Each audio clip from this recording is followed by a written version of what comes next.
vuelta a asignatura de diversidad biológica de los grupos humanos. Hoy lo que os traigo es algo un poco diferente. Se trata de un dossier monográfico sobre el pensamiento de una persona a la que vamos a entrevistar en el contexto de esta asignatura. Se trata de Gonzalo Fanjul Suárez, un especialista en migración, cuyo pensamiento me parece muy interesante ya que corrobora mayormente las conclusiones a las que llegamos a lo largo de la asignatura de diversidad biológica de los grupos humanos.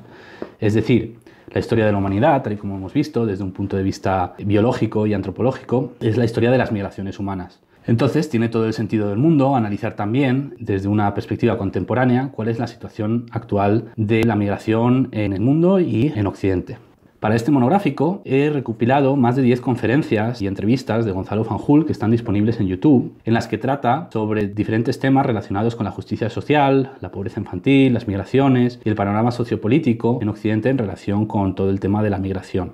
A fin de hacer más accesibles estos contenidos, los he subdividido en diferentes entregas, intentando siempre agrupar los temas de tal manera que guarden relación entre sí. En la presente entrega, Gonzalo Fanjul nos expondrá el auge de la extrema derecha en Europa y de cómo se ha ligado profundamente con el discurso xenófobo como una reacción a las crisis de refugiados que hemos vivido en los últimos años. En la segunda parte nos expondrá también los discursos alternativos que desde la Fundación Por Causa se están intentando promover a fin de contrarrestar este argumentario de la derecha política.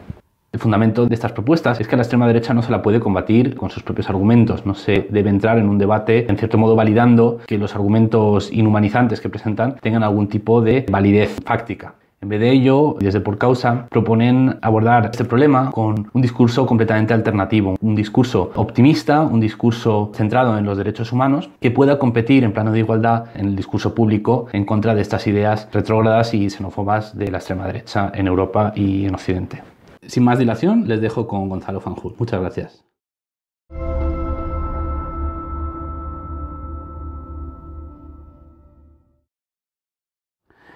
Bueno, en esta primera parte nos vas a contar un poco cómo ha sido este auge que hemos vivido en los últimos años, en la última década, de la extrema derecha en Europa, en España, y también cómo ha aparecido un discurso xenófobo que no es propio realmente de nuestra cultura. Entonces, para mí es un misterio entender cómo es posible que ahora de repente estemos asistiendo a este auge de intolerancia y de xenofobia. ¿Qué ha cambiado en la sociedad europea? ¿Cuáles son los condicionantes que tú crees que hacen falta como prerequisitos para que este cambio pueda tener lugar?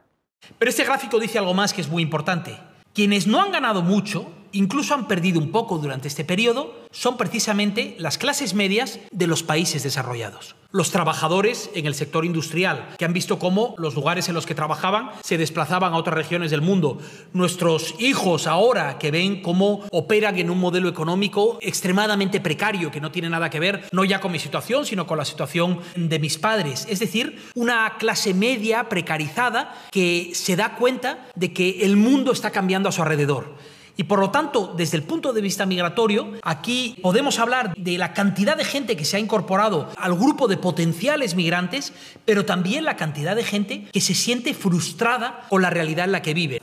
Y ese es un choque de trenes, porque vamos a tener más inmigración, quizás no en términos relativos, pero sí en términos cuantitativos, más gente que llega a nuestros países. Prácticamente 6 millones de personas llegan a España en la década previa a la crisis, entre 1998 y 2008, y van a llegar a una sociedad que está cada vez más cabreada y que entiende menos lo que les está ocurriendo. Piensen en los chalecos amarillos en Francia, en el Brexit, piensen en Cataluña, en los choques, en tantas otras situaciones en donde la frustración social está derivando por vías que antes nos parecían impensables. Y un último detalle. Fíjense quiénes ganan mucho aquí. Los más ricos no solo han mantenido lo que tenían, sino que en términos relativos han ganado mucho más que quienes tenían. Esta es una fotografía de igualación del planeta, en donde se incrementan las clases medias del planeta, pero de profunda desigualdad en los países que ya estaban más desarrollados. Por lo tanto, más leña al fuego de esa frustración a la que me refería antes. Según tu análisis, entonces, el deterioro de las condiciones de la clase media en España y seguramente en toda Europa debido a la crisis es un prerequisito para que haya podido producirse este cambio. Pero, ¿qué tiene que ver con los inmigrantes? ¿Cuál es la relación que hay entre el auge de la extrema derecha y ese discurso xenófobo o ese ataque contra personas que están aquí simplemente para intentar mejorar sus condiciones de vida, intentar encontrar un trabajo, que vienen aquí como mano de obra y que en principio estamos de acuerdo, después de todo lo que hemos visto en los anteriores monográficos, que son un aporte positivo para nuestra sociedad, que en realidad son positivos para nuestra economía? ¿Cómo se explica entonces que el discurso de los partidos de extrema derecha en toda Europa se esté centrando en atacar y en vilipendiar a este colectivo? Con respecto a la cuestión de la mano de obra barata que mencionabas, que para mí también es un problema fundamental que se plantea aquí, por una razón fundamental, y es que en la medida en que un factor tan relevante de convergencia de ingreso global como son las migraciones puede tener el efecto paradójico de generar desigualdad en destino, en la medida en que quien llega sea un inmigrante de baja cualificación, que de hecho compite en los rangos de baja cualificación y de hecho se produce una competencia entre pobres. Sobre todo para los trabajadores de baja cualificación se produce una competencia que muchos trabajadores ven como una competencia desleal. El inmigrante es, en primer lugar, resiliente. Tiene una capacidad de adaptación al medio probablemente mucho mayor de la que tiene el trabajador nativo. Es capaz de trabajar por menos, es capaz de enviar a su marido o a su mujer con los hijos al país de destino si las cosas se ponen muy mal y quedarse en un piso viviendo con 8 personas más en un sistema de camas calientes. Hay resiliencia, digamos, en todo ese proceso y, por lo tanto, se puede producir la competencia desleal. Y por lo tanto, si la contribución fiscal de los inmigrantes al conjunto de la economía es positiva, y siempre es positiva, de manera recurrente, con excepciones muy concretas que en el caso de España se refieren a los años 2010 y 2011, pero en términos absolutos la contribución fiscal de los inmigrantes, es decir, lo que dejan en las economías, está por encima de lo que se llevan, y eso ocurre igual con su impacto en los salarios. Desde un punto de vista económico, la literatura prueba que el impacto real de los inmigrantes en los salarios no es significativo, y cuando es positivo, como en el caso de los Estados Unidos, con la llegada, por ejemplo, del Marielito, en el caso de los cubanos a Florida durante los años 70. Es decir, si en general la aportación neta es positiva, pero hay unos grupos que se van a ver afectados, el Estado tiene que intervenir para compensar. Esa es la regulación inteligente de este sistema. Un ejercicio de redistribución que elimine los efectos indeseables para una parte de la población que sí se puede ver afectada por la llegada de inmigrantes. Por ejemplo, la competición por servicios sociales esenciales. No puede ser que cuando hay servicios sociales que la población necesita, el hecho de que llegue un inmigrante que tiene unas situaciones relativas peores que la de los demás, se ponga al principio de la cola, por ejemplo, para una vivienda social o para determinado tipo de ayudas, porque eso genera una frustración extraordinaria entre la gente que lo está recibiendo.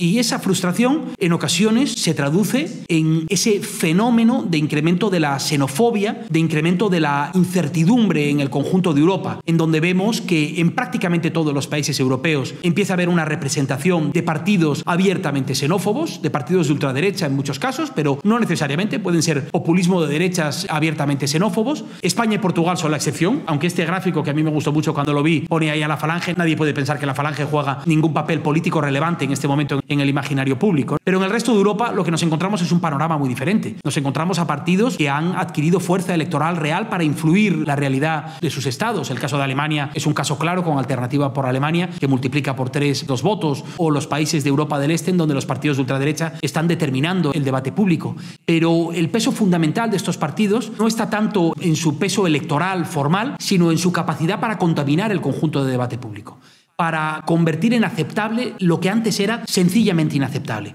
para trasladar ese eje y hacer que partidos tradicionales, de derechas e incluso socialdemócratas, estén dispuestos a aceptar cosas que hace solo 20 años hubiesen resultado inimaginables. Por ejemplo, el acuerdo con un Estado fallido como Libia, en donde se están produciendo violaciones de los derechos fundamentales, de las que estoy seguro nos arrepentiremos, como ahora nos arrepentimos de nuestra incapacidad para intervenir en los Balcanes o en Ruanda. En ocasiones, esos partidos llegan al gobierno. Hungría, el gobierno de Viktor Orbán, es un gobierno abiertamente xenófobo.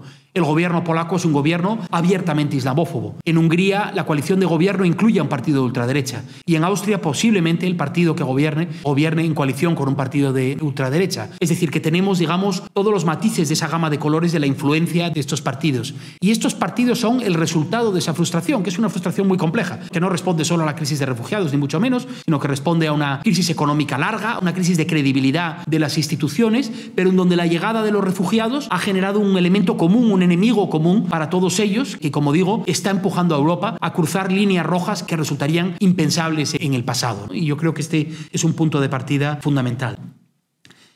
Mi sensación con este debate es la de una pelota en la punta de una montaña. No hay statu quo posible. Estamos instalados en una era de regresión en términos de derechos, en términos de debate público en este ámbito. Una era de nacionalismo, de aislacionismo desde el punto de vista económico y social, de regresión en términos de derechos y en términos de garantías. Y tiene manifestaciones muy diversas.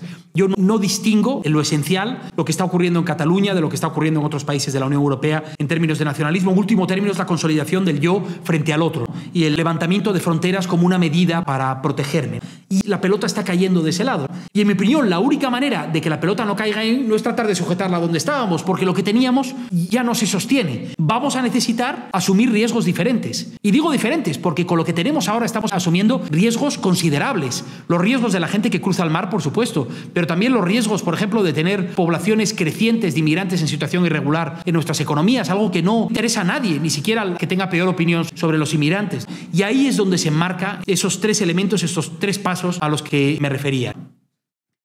¿Eso qué problema puede tener en el largo plazo? La desestructuración de las sociedades y la reacción xenófoba, por ejemplo, que se está produciendo en Europa. El Brexit es en buena medida una reacción al miedo y a la fragilidad que sienten muchos trabajadores cuyo entorno, cuya vida ha cambiado, establecidas en el precariado. En la medida en que la inmigración alimente eso y no alimente lo contrario, entonces tenemos un problema. Pero es que yo creo que se pueden hacer otras muchas cosas para quedarse con los beneficios asociados a la movilidad humana y reducir la desigualdad asociada al mercado de trabajo, que no afecta solo a los inmigrantes, os afecta a vosotros, al precariado en términos amplios. La inmigración, por decirlo de forma simple, viene con un pan bajo el brazo. McKinsey calcula que entre el 40 y el 80% del empleo creado en los países de destino, las economías de destino, entre los años 2000 y 2014, está directa o indirectamente relacionada con la inmigración. La inmigración incrementa el tamaño de las economías, supone un estímulo para el emprendimiento, para la productividad. Es decir, esto no es una tarta fija donde nos la tenemos que repartir entre la gente que esté y la que venga, sino que existe la posibilidad de generar estos círculos virtuosos. Bueno, ya os daréis cuenta que a mí este asunto me obsesiona, pero es que realmente creo que necesitamos argumentos contraintuitivos en este ámbito de las migraciones y el desarrollo. Y necesitamos, de hecho, eso se lo reprocho a la izquierda en este asunto es muy proteccionista. La izquierda tiene una visión temerosa en este sentido. Jeremy Corbyn es un personaje sacado de una película de Ken Loach, es un socialista de los 80. Jeremy Corbyn quiere un mercado único, pero no quiere libre movilidad de trabajadores, entre otras cosas porque sus votantes tienen cautelas fundamentales con respecto a eso. Por eso la izquierda se refugia en el argumento buenista de hay que ayudarles a no emigrar. Pues no, mire usted, hay que elevar el nivel del agua en el conjunto del planeta porque en el siglo XXI no hay un desarrollo por exclusas, no hay un desarrollo de las naciones. O peleamos por los derechos de los trabajadores en el conjunto del planeta o estamos fritos, porque entonces sí que se va a producir esa guerra entre pobres o peor, el movimiento regresivo que estamos viendo en Europa. Mañana son las elecciones en Italia. Italia es una verdadera olla a presión en este momento con un 30% de la fuerza electoral en manos de partidos xenófobos o racistas. ¿Cómo hemos llegado ahí? Yo creo que es una pregunta que nos debemos hacer. Una de las reflexiones que yo tenía en este tema es también cómo las nuevas tecnologías han permitido que florezcan este tipo de nuevos discursos. Yo creo que el auge de todas las redes sociales, de la comunicación instantánea, de la capacidad de transmitir ideas de una parte del globo a otra, ha facilitado grandes movimientos sociales en esta pasada década. Yo creo que seguramente todo el movimiento de la primavera árabe está relacionada también con esta capacidad de las personas de tomar conciencia, de organizarse y de actuar en la esfera de lo público y de lo político. Sin embargo, me pregunto entonces si también podría ser que precisamente la disponibilidad de estos medios que no pasan ningún tipo de filtro, que no pasan ningún tipo de censura y para la cual la mayoría de las personas probablemente no están preparadas educativamente para filtrar por ellos mismos la información que les llega, no sé hasta qué punto esto puede tener una influencia en el auge de este discurso xenófobo que está teniendo lugar en toda Europa y en Occidente. No sé cuál es tu opinión sobre el papel que juegan los medios de comunicación en todo esto. Este debate de polarización y de discursos con muchas menos barreras, el peso específico de partidos como Vox, que en mi opinión son partidos abiertamente machistas, absolutamente regresivos en este ámbito, que constituye la tercera fuerza parlamentaria en nuestro país, el discurso impúdico, cuando Santiago Abascal dice de manera abierta, somos el partido que dice lo que los españoles dicen en las conversaciones de WhatsApp, yo creo que no miente, yo creo que tiene razón. Todas las barbaridades que los tarados dicen en las conversaciones de WhatsApp, barbaridades machistas, racistas, Vox las incorpora al discurso institucional y las suelta en el Parlamento. En todo eso, nuestra sociedad yo creo que está absolutamente en estado de alarma. Nos tenemos que atrincherar en un asunto donde podemos ir hacia atrás de manera absolutamente peligrosa. Yo no puedo controlar lo que dice Espinosa de los Monteros o Iñárritu en el Congreso, la desvergüenza con la que cuentan una parte de la historia o mienten abiertamente, como es el caso de Vox o de otros partidos desde el Parlamento a las redes sociales. Yo creo que eso constituye una parte fundamental del problema. Estamos en plena expansión de unas herramientas que no hemos empezado a gobernar, de unas compañías que no hemos empezado a gobernar todavía y que tienen un control. El otro día participaba en un debate sobre censura en redes y la realidad simple es que el mecanismo más eficaz para evitar determinado tipo de discursos es que intervenga la compañía. Pero qué peligroso es que una compañía privada, con un personaje tan oscuro como Mark Zuckerberg, sea el que determine de qué se puede hablar y de qué no se puede hablar. Aquí mi contestación es muy simple y es apelar a las responsabilidades personales y organizacionales hasta donde nosotros podemos llegar. Y que tengamos la capacidad de establecer mecanismos más racionales, en parte legales, en parte convenios, contratos sociales que nos permitan hacer eso. Ahora, igual que creo que el problema no hace más que magnificarse y que creo que tenemos un problema creciente, también creo que crece la creatividad y la capacidad de la sociedad para responder a ello. Y si antes mencionaba la crisis de los medios de comunicación tradicionales y el modo en el que su modelo se tambalea, lo que estoy viendo es a nuestro alrededor la aparición de una miríada de nuevas vías de información que están ofreciendo por lo menos a una parte de la población, la mayoría no, desgraciadamente, pero por lo menos a una parte de la población, la alternativa de un intermediario fiable que es capaz de ofrecer información de calidad y que es capaz de ejercer el papel que el buen periodismo ha ejercido a lo largo de la historia. No digo que los grandes no lo hagan, algunos de los grandes por lo menos, pero digo que además están apareciendo, pues estoy pensando en revista 5W, en iniciativas como Maldita.es, nosotros mismos, desde luego, si uno se desplaza a América Latina, el Faro.es en El Salvador, uno de los pocos medios que resisten al autoritarismo creciente, o Plaza Pública en Guatemala. En fin, hay una infinidad de posibilidades. Si a alguien le interesa, que echen un vistazo a las cuentas que siguen por causa, y ahí verá un montón de medios. Bueno, el cuadro que nos pintas la verdad es que no es muy halagüeño y yo quería preguntarte si crees que esto en un futuro va a ir a peor o si tenemos la esperanza de que la sociedad reaccionará y cambiarán las cosas un poco a mejor. No sé cómo ves tú la perspectiva de aquí a los próximos 5 años o los próximos 10 años. ¿Crees que tenemos un peligro de aislarnos cada vez más del mundo, que sea el fin del proyecto europeísta que teníamos a principios del milenio? ¿O tú crees que hay esperanza de que la sociedad reaccione y cambie el chip o simplemente se acostumbra a usar de una manera diferente los medios de comunicación y no dejarse influir tanto por informaciones falsas o no contrastadas que circulan ahora con total libertad? ¿Cuál es tu opinión sobre este aspecto? Ahora hemos entrado en una etapa nueva. Yo creo que la sociedad se está movilizando mucho, se está activando mucho políticamente. Desgraciadamente nos estamos activando en una era de polarización y en una era de guerra cultural. Y no siempre la participación de la sociedad y la involucración de la sociedad en lo común y en lo público tiene el carácter constructivo que nos gustaría. Y yo veo con muchísima preocupación el avance del populismo en nuestras sociedades. En parte ese populismo de izquierdas. Yo creo que eso es innegable, que una región como América Latina tiene un problema grave de populismo de izquierdas que deriva en el autoritarismo, en dictaduras, en fin, que lo son en todo menos en el nombre, como Venezuela o como Nicaragua, pero yo diría que en el caso europeo nuestro problema es diferente. Yo creo que en el caso europeo hay un problema de un nacional populismo creciente, de carácter no autoritario en este caso, pero abiertamente xenófobo, negacionista con el cambio climático y que empieza a introducir palos en las ruedas de las democracias. Y hay una parte importante de la población que se siente atraída por eso y que participa en lo común a través de eso. Y en España no hemos tenido afortunadamente un movimiento antivacunas fuerte, pero estamos viendo como en el resto de Europa esta es una de las vías de entrada en ese sentido, cómo se están generando movimientos nacionalistas muy fuertes de carácter territorial como en Cataluña, de carácter nacional como en Madrid, que es tan procesista como en Cataluña en muchos aspectos. Entonces yo diría que vuelve la participación de la gente, pero no me gusta cómo está participando, o sea, esos canales, y eso significa que no encuentran atractivo o posible la participación en otros ámbitos, ¿no? Y ahí es donde yo creo que tenemos un desafío monumental de la mayor envergadura con respecto a esta, no sé si es una guerra cultural, pero con respecto a esta encrucijada en la que nos situamos, esta encrucijada de la historia. Yo soy un optimista convencido en ese sentido. Creo en lo mejor de la sociedad y en lo mejor de las personas. Antes hablaba del nacionalpopulismo. Yo hago una distinción muy clara entre Vox, por ejemplo, que es un partido cruel y anticientífico, ignorante, y los votantes de Vox, en donde creo que hay mucha gente que tiene miedo legítimo, que simplemente se encuentra con el pie cambiado en circunstancias de incertidumbre, donde la sociedad cambia con mucha rapidez y les deja fuera, les deja a un lado, parafraseando aquel libro de Muñoz Molina, de todo lo que era sólido, ¿no? Ya nada es sólido, ya de repente todas las estructuras sobre las que nos fundamentábamos se tambalean y es perfectamente lógico que esa gente tenga miedo, ¿no? La cuestión es cómo pasamos de la distopía a la utopía y cómo creamos un marco narrativo utópico. Mis compañeras de Por Causa hablan de la narrativa del amor. A mí reconozco que al principio me abochornaba un poco, pero he llegado a empaparme de esa lógica, ¿no? Y este es un sentimiento muy humano que uno puede ver desde una perspectiva muy laica, desde una perspectiva religiosa. Hay muchas maneras de entrarle a esto, pero todos somos capaces de reconocer la satisfacción íntima y personal que supone un ejercicio de solidaridad y un ejercicio de empatía. Para mí, tocar esa tecla en las personas es fundamental porque estoy convencido de que existe lo mejor en nuestra sociedad.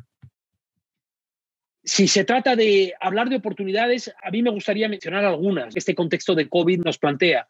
Una de ellas, la estamos viendo casi en directo en estos días en los Estados Unidos, tiene que ver con la posibilidad de haber cruzado el pico de la montaña, de haber cruzado el punto de mayor peligro en lo que se refiere al nacionalpopulismo y al peso de las tesis iliberales en el debate internacional. Y cómo es posible que como comunidad internacional le hayamos visto las orejas al lobo a la hora de hacer frente a ese nacionalpopulismo que hemos visto extenderse en contextos muy diferentes también durante el tiempo de COVID. Por cierto, que el nacionalpopulismo, en mi opinión, abarca un abanico muy diverso de fenómenos, desde los fenómenos QAnon o de desinformación de la derecha, como estamos viendo en los Estados Unidos, hasta, por supuesto, el nacionalpopulismo de regímenes autoritarios como el de Venezuela, hasta el proceso en Cataluña. Yo sé que eso es un poco polémico, pero os comparto de manera candorosa mi opinión sobre este asunto, pero son manifestaciones diferentes de fenómenos que tienen raíces diferentes, pero que se plantean en contextos que son muy similares.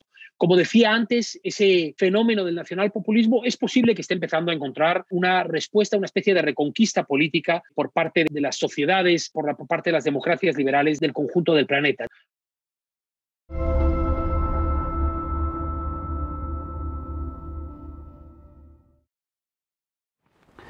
Mencionabas antes en la primera parte este proyecto, esta idea que tenéis en Por Causa de crear un nuevo discurso que una de tus compañeras llamaba el discurso del amor. Frente al discurso del odio que se ha instalado en nuestra sociedad, crear un discurso alternativo, el discurso del amor, para intentar enfocar el discurso público, el debate público, la atención pública en aspectos diferentes y en no entrar a discutir con los discursos racistas, xenófobos de extrema derecha que desde ciertos sectores de la sociedad pues intentan imponernos como los tópicos de los que hay que discutir en el debate público.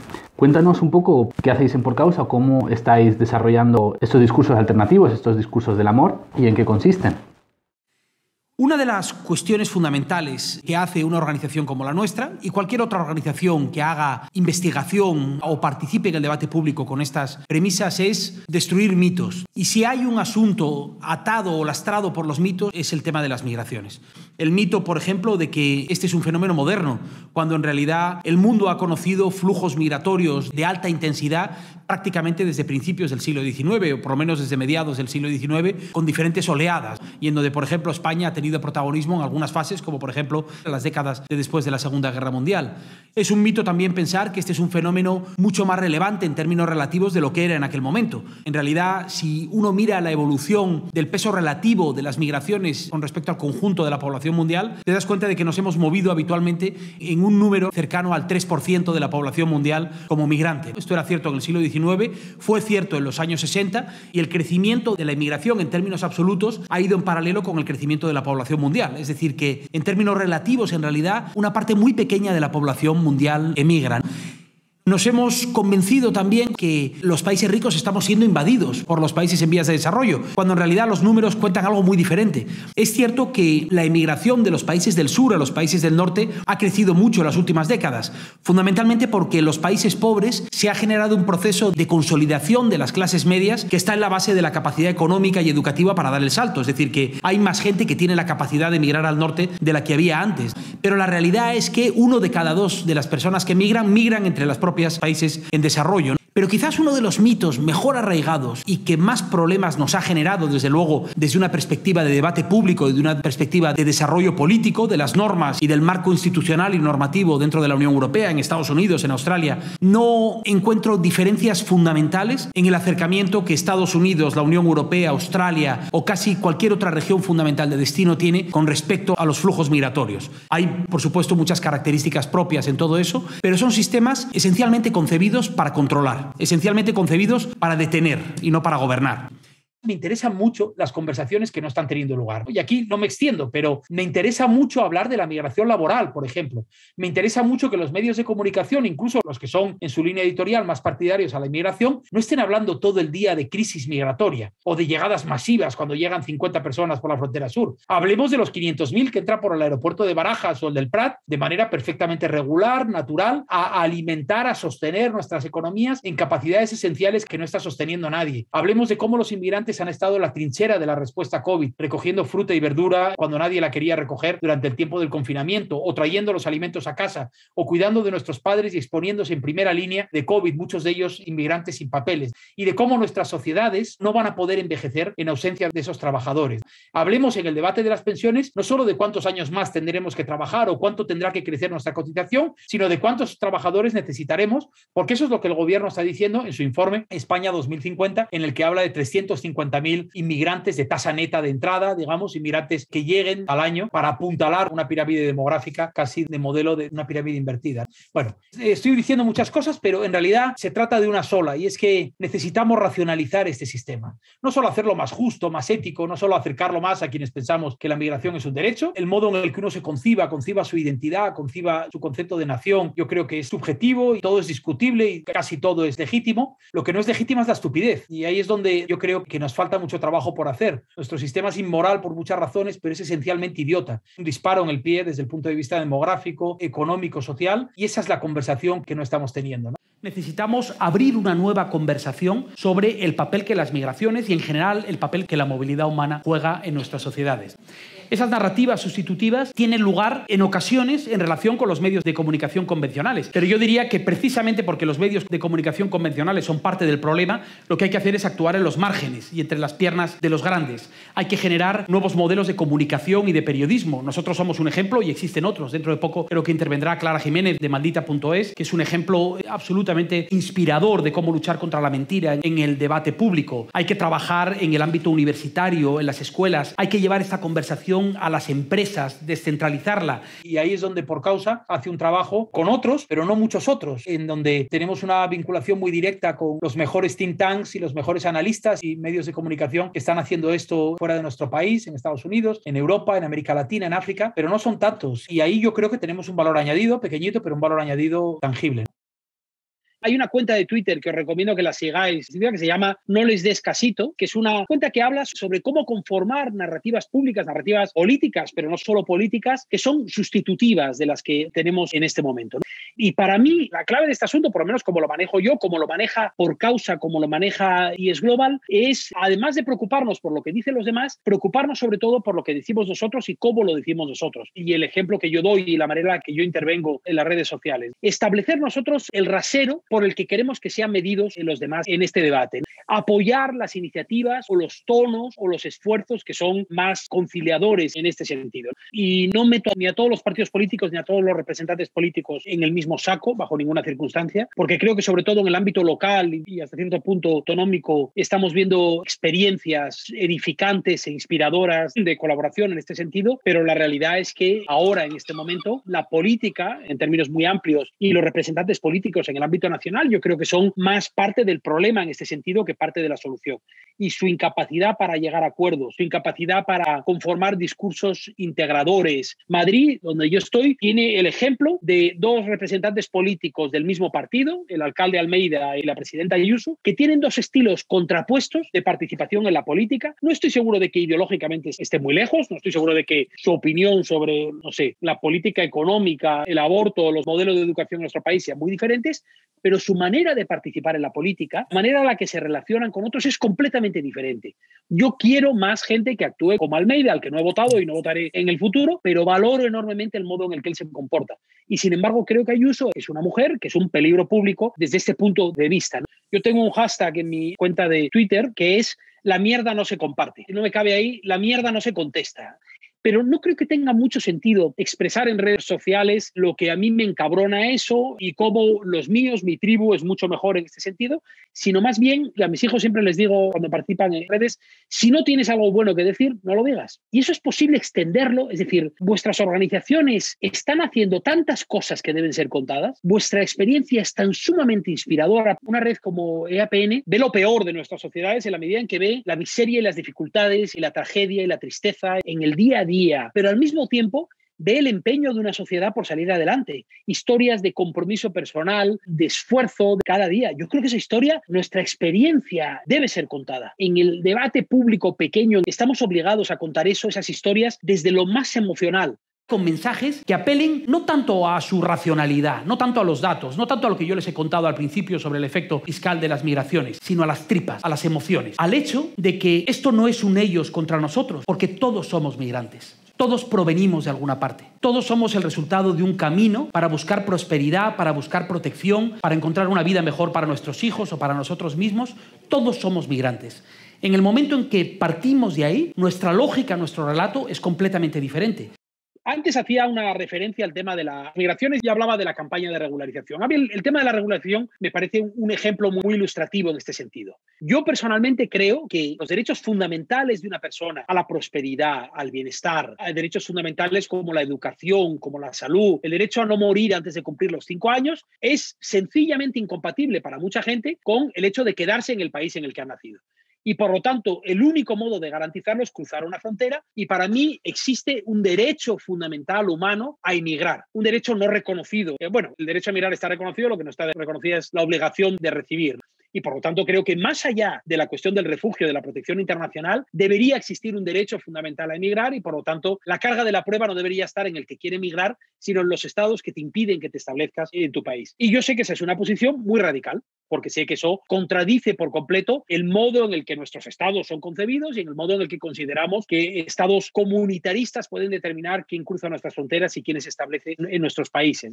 Ahora, al mismo tiempo que creo eso y que dedico mi vida a trabajar para que esto sea posible, me doy cuenta de que hay una parte de nuestra sociedad que no piensa eso. Y me pregunto si debo renunciar a la capacidad transformadora, por lo menos incremental, que tiene esa parte de la sociedad, simplemente por el hecho de no estar de acuerdo en este aspecto que yo considero fundamental. En el debate sobre la regularización de los inmigrantes, en el debate sobre el derecho de casi 500.000 de personas que viven, trabajan en nuestro país, que se han establecido en nuestro país, que son nuestros vecinos, que son los compañeros de nuestros hijos, que son nuestros compañeros de nuestra comunidad, para esa población es posible ver reconocido ese derecho incorporando a un sector de nuestra sociedad que no tiene el mismo punto de partida ético que el mío, yo no cuestiono el suyo, pero no tiene el mismo punto de partida ético que el mío, pero que puede estar muy interesada en que esos inmigrantes hagan una contribución a la seguridad social y que los 2.000 euros que cuestan ahora por persona y año, según nuestros cálculos, se conviertan en una aportación neta a la economía española de 3.250 euros, que es lo que nosotros calculamos que supondría la regularización. Un beneficio por persona y año de más de 5.000 euros. Y esto se puede ver mejor en un ejercicio que hicimos desde Por Causa, que fue tratar de calcular de una manera razonable cuál sería la contribución neta de los inmigrantes que están en situación irregular si se incorporasen al mercado de trabajo. Y para eso hicimos 6 perfiles, los 3 perfiles tipo de las mujeres que trabajan en situación irregular y 3 perfiles de hombres. Aquí podéis ver los detalles, es decir, están en las actividades del hogar, en la hostelería, tienen más o menos edad, o en el caso de los hombres en la manufactura y en la construcción, o en el sector primario y en la construcción. Es decir, considerando los sectores en los que están, cuál es el ingreso medio de estos sectores, cuál sería la contribución media a través de sus cotizaciones sociales o de sus impuestos directos, cuál sería, digamos, el beneficio para el conjunto de la sociedad si esos trabajadores no solo pagasen impuestos indirectos como hacen ahora, sino que pagasen impuestos directos y contribuciones a la seguridad social. Y para daros el titular, para no entrar en los detalles, los números que nos salían son aproximadamente de unos 3.300 a 3.500 euros en positivo por persona y año por cada inmigrante que se regulariza. Por lo tanto, de nuevo, una excelente noticia para nuestro sistema económico. Y esto es algo que sabemos nosotros, pero es algo que curiosamente sabe perfectamente el ministro de Migraciones, de Seguridad Social y de Inclusión, José Luis Escrivá, porque cuando él era director de la AIREF, de la Autoridad Fiscal, antes de ser ministro, elaboró algunos de los papeles mejor justificados para sustentar la idea de una regularización desde el punto de vista económico. Y de hecho, en la presentación de su programa al principio de la legislatura, insistió en que España tenía que modificar por completo su sistema migratorio si queríamos hacer frente a las necesidades del mercado de trabajo en los próximos años. A lo mejor este discurso economicista no es un discurso que atraiga a nuestra base social, a los movimientos más peleones en este sentido, pero sin duda va a atraer, por ejemplo, a partidos liberales como Ciudadanos, a una parte de la democracia cristiana que se encuentra en la órbita del Partido Popular y que pueden estar interesados en incorporarse a esto. Yo no quiero renunciar a la capacidad transformadora que tiene esa población. Hay que utilizar las herramientas de los malos para segmentar a la sociedad y entender bien a quién nos estamos dirigiendo. Cambridge Analytica puede hacer esto para influir de manera determinante el voto del Brexit. Nosotros, de una manera legal y de una manera decente, podemos utilizar las técnicas de Big Data que están a nuestra disposición para entender mejor a qué sociedad nos estamos dirigiendo. Y lo que estamos haciendo es un ejercicio de segmentación de audiencias, utilizando los mismos mecanismos que los villanos están utilizando, por ejemplo, Cambridge Analytica durante el Brexit. Si tienen oportunidad de ver una película que se llama Brexit, que está en HBO, que ya estará con Emma Thompson y otros, explica muy bien cómo funciona eso. Bueno, Donald Trump, Steve Bannon, una organización real que existe que se llama El Movimiento, que actúa como una franquicia que va asesorando a los movimientos anti-inmigración en países muy diferentes, utiliza de manera muy sofisticada y muy inteligente estas técnicas de segmentación de mercados. Lo que hacen es conocer muy bien a las sociedades a las que se dirigen y lo que hacen es articular mensajes que resultan atractivos para la población a la que se dirigen. No es lo mismo lanzarme un mensaje a mí que lanzárselo a mi mujer, que lanzárselo a mi hijo, que lanzárselo a mi padre. Cada uno opera con incentivos diferentes, con lógicas diferentes. A cada uno nos preocupan cosas diferentes. Y ahora la gestión de eso que llamamos el Big Data, las grandes cantidades de información que estamos emitiendo de manera permanente, cada vez que contestan una encuesta, cada vez que van al supermercado y utilizan la tarjeta, cada vez que utilizan una red social, lo que están haciendo es proporcionar información sobre quiénes son ustedes, sobre las cosas que les gustan, las que les interesan, lo que miran en internet cuando hablan en el periódico y por qué se detienen más en unas noticias que en otras. Eso permite segmentar las audiencias. Esta organización que se llama More in Common, que es una organización que se creó cuando mataron a la diputada Jo Cox en el Reino Unido, lo recordarán, en los últimos días de la campaña del Brexit. More in Common lo que hace es tratar de establecer esa segmentación de audiencias. Y han llegado a la conclusión de que es posible, en términos muy gruesos, dividir nuestras audiencias en tres grandes grupos. Lo que podríamos llamar los defensores de nuestras ideas, los cosmopolitas, la gente que va a estar de acuerdo con nosotros de manera razonable. Probablemente muchos de ustedes, si vienen a esta charla a escuchar el rollo que les estoy contando yo, es probablemente porque simpatizan con esta idea de cambiar. Bueno, no necesariamente están alineados ideológicamente en la izquierda, pero sí valores cristianos, cosmopolitas. Hay una serie de características que les explican. En el extremo contrario están lo que podríamos llamar los odiadores, en términos muy simples. Es gente que, bien por razones ideológicas, porque son nacionalistas furibundos, malos nacionalistas. Sé que hay muchos buenos nacionalistas, pero de los nacionalistas xenófobos, racistas, tradicionalistas, identitarios, que quieren que sus sociedades se mantengan exactamente como estaban. Esa gente constituye otro grupo de la población diferenciado. Pues bien, esta gente llega a la conclusión de que los defensores y los odiadores vienen a constituir entre un 20 y un 30% de la población, cada uno de ellos, en las sociedades que han investigado. Pero que en el medio hay un grupo de entre un 40 y un 60% de la población que son ese medio que va cambiando, que va apoyando diferentes posiciones o diferentes medidas dependiendo de las circunstancias del contexto en el que operen. Es la población que, en el momento adecuado, sujeta al incentivo adecuado, recibiendo el mensaje adecuado que apela a sus emociones de una manera determinada, son capaces de desencadenar, por ejemplo, el Brexit en el Reino Unido, que contradice cualquier elemento racional en el que podríamos pensar. O elegir a un personaje como Donald Trump en un momento dado, que es un payaso a todos los efectos, pero que apela de manera muy eficaz a esa. Y por lo tanto lo que hace More in Common, lo que estamos haciendo nosotros también, es tratar de entender esa sociedad y tratar de crear unos mensajes, una narrativa pública que apele no ya tanto a los defensores, no a la gente que está de acuerdo con nosotros. No se trata de decir lo correcto en Twitter para que te apoye mucha gente que ya estaba de acuerdo contigo, sino en emitir los mensajes adecuados que muevan a esa población que está en el medio. Eso significa evitar el nosotros frente a ellos, apelar más a los sentimientos que a los datos, evitar los mensajes reactivos, es decir, no entrar en una discusión con Espinosa de los Monteros, que es algo que yo hago cada 4 días porque soy idiota. Es decir, hay unas reglas fundamentales para cambiar esa narrativa. Pero hay un elemento de innovación que me interesa particularmente y es el elemento narrativo. Esto que ven ustedes aquí arriba es una manera torpe de explicar la organización que creamos hace ahora 6 años, Por Causa. Por Causa lo que hace es básicamente juntar 3 capacidades, que son la investigación social, el periodismo y los nuevos narradores, las nuevas maneras de contar historias que se adapten a una sociedad que se informa de manera diferente a lo que ocurría en el pasado. Nuestro propósito como organización es elevar la calidad del debate público. Nuestro punto de partida es que esa mala calidad del debate público, la mentira, la desinformación, la parcelación de las conversaciones públicas, constituye el pecado original muchas veces de los problemas de pobreza y desigualdad, en este caso del desafío de una regulación migratoria ventajosa para todos, ¿no? Hay pocos asuntos más sujetos a la mentira y a la distorsión que el tema de las migraciones. Este proyecto de nuevas narrativas lo estamos llevando a ámbitos muy diferentes de nuestra sociedad. Por ejemplo, Hace pocas semanas, en Mérida, con el apoyo generosísimo, y lo repito siempre que puedo, de la Junta de Extremadura y de la Agencia Extremeña de Cooperación, que tiene una mirada visionaria de la cooperación, organizamos la segunda edición del Congreso Internacional de Periodismo de Migraciones. Nos traemos a 150 profesionales del periodismo del mundo entero, de África, de América Latina, de Asia, de Europa, de Estados Unidos o de América, que hablan de migraciones en sus medios. Algunos de manera dedicada, estoy pensando en María Martín, por ejemplo, la corresponsal del País para migraciones, algunos de manera un poco más circunstancial, modelos de periodismo más tradicional, como el que podría ser una cabecera importante de las que leemos habitualmente, de periodismo nuevo, periodismo de datos, periodismo de soluciones.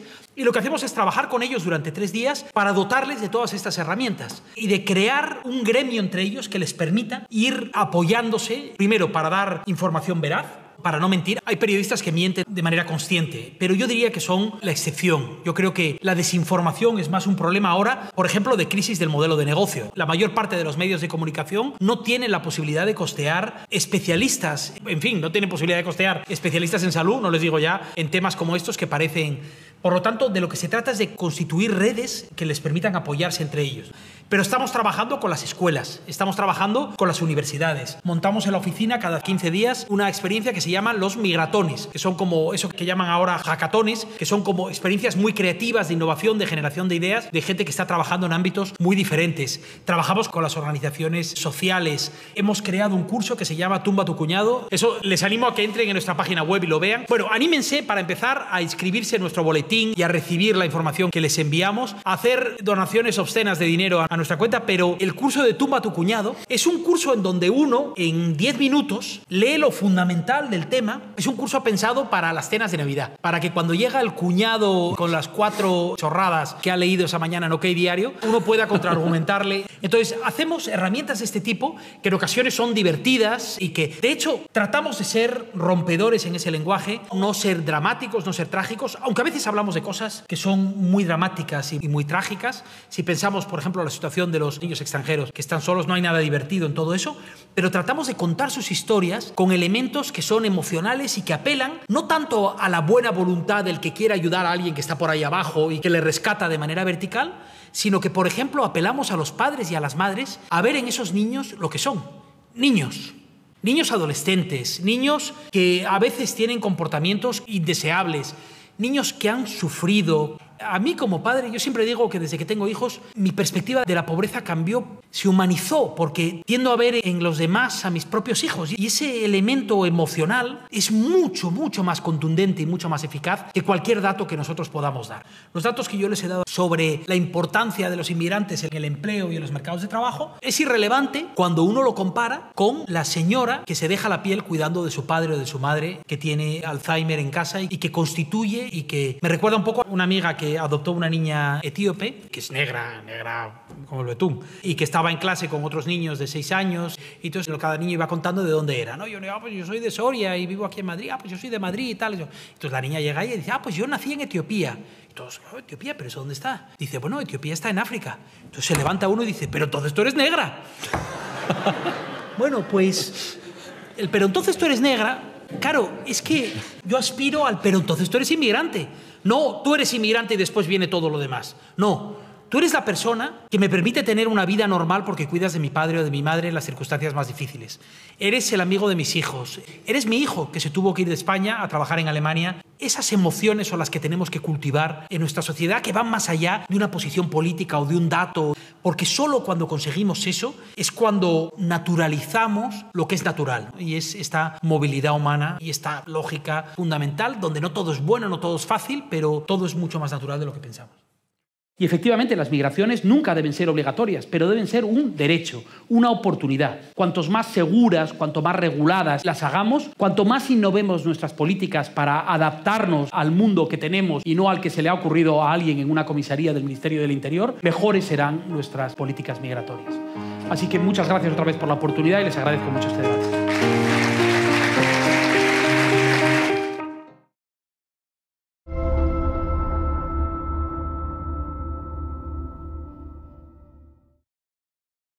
Con esto finalizan los dosieres que tengo preparados sobre el pensamiento de Gonzalo Fanjul Suárez en relación con todo el tema de la migración, de la pobreza infantil en España y, como hemos visto hoy, el auge del discurso del odio y la contraposición del discurso del amor. Y normalmente, como este documental va dedicado a sus ideas y sus reflexiones al respecto, yo no daría ninguna opinión personal en este sentido. Sin embargo, el tema del discurso del amor a mí personalmente es un tema que siempre me ha parecido muy interesante y me gustaría hacer dos pequeñas aportaciones o puntualizaciones personales que podrían ser de interés para el oyente que quiera buscar algunos ejemplos concretos sobre la cuestión. El primero de ellos es un ejemplo en forma de cortometraje que me ha parecido siempre uno de los grandes cortometrajes de YouTube. Se llama La gran idea de Vinta. Y sin querer hacer un spoiler, básicamente viene a contar la historia de una pequeña niña africana que interpreta el mundo de una manera distinta y novedosa a como lo haríamos nosotros y que nos hace reflexionar un poco acerca de nuestro etnocentrismo o del paternalismo latente en nuestra sociedad. Por supuesto, este pequeño cortometraje además nos invita a ver el día a día de un poblado africano y gracias a que tenemos la posibilidad de ver un poco cómo es la vida de estas personas, podemos simpatizar con ellas, podemos entenderlas mejor y podemos hacerles un hueco en nuestro corazón. Exactamente en esa misma línea, también hay un libro que leí hace un par de años que me gustó muchísimo, que se llama Little Bee, en inglés, Pequeña Abeja.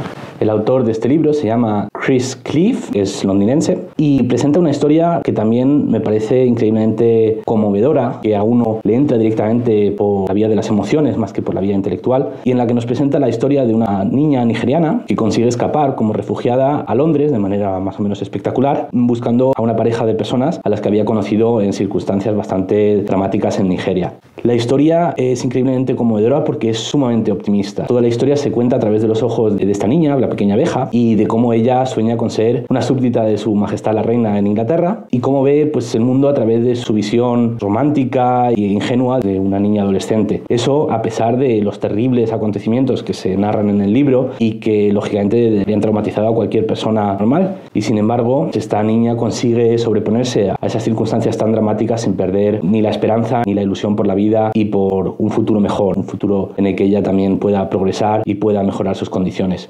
Tanto el cortometraje de La gran idea de Vinta como el libro de La pequeña abeja son dos ejemplos que yo quería recomendar aprovechando esta oportunidad como discursos alternativos, discursos desde el amor, emocionales, que pueden ayudar a cambiar la percepción que tiene la gente en Occidente de lo que son los migrantes, de lo que son los refugiados o en general de lo que son las personas que viven en países en desarrollo. Sin más, me despido, muchas gracias y espero que hayan disfrutado de esta serie.